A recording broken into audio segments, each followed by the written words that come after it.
Cinematic virtuosity usually implies a director showing off with elaborate technique. More rarely, it can result from an actor galvanizing the audience with emotional fireworks that make us forget the material.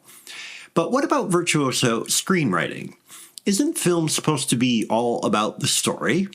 If you do not get a strong sense of a screenwriter's presence, that is partly because most screenplays are collaborative, making it difficult for any one writer to show off. It is also because directors frequently view the script as, at best, a blueprint, at worst, something to be ignored. Then there is the question of what quote-unquote virtuoso writing would consist. Sparkling dialogue? Perfect structure? Constant surprise?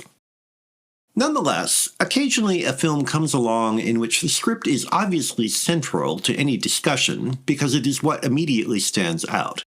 In the case of the Saragossa Manuscript, the attention results from several stories unrolling as a single narrative with an almost self-preening attention to interweave them like the warp and woof of a tapestry. The resulting complexity is the film's chief distinction, and perhaps as close to quote-unquote virtuoso writing as a film can get. The title refers to a manuscript discovered by characters we never see again in the Spanish town of Saragossa during the Napoleonic Wars. The action then shifts to a series of stories within stories, loosely tied together by the adventures of 18th century dragoon Alphonse van Woerden, Zbigniew Cybulski, and my apologies for my Polish. He is at most the approximation of a protagonist, for structure, not character, is all. Actors play multiple roles, characters seemingly independent of each other appear in another story, action which seems to resolve one story starts a second, events narrated by one character are repeated by another from a different point of view, and on and on. Based on a novel by Jan Potocki, who was also one of the adapters, the subject of the film ends up less the adventures of Alphonse van Woerden than storytelling itself. The result is complicated, to put it mildly. As if to help us keep track, van Woerden enumerates the characters and stories up to that roughly midpoint in the film.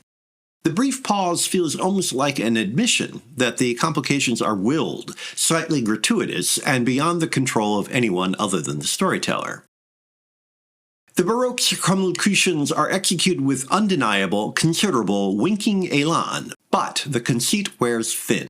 As van Woerden falls in and out of one outlandish situation after another, you start not to care. The narrative digressions with often tedious characters are even less compelling, since they are obviously meant just to bewilder further. Eventually, the most profoundly interesting aspect of the story is how to get out of it.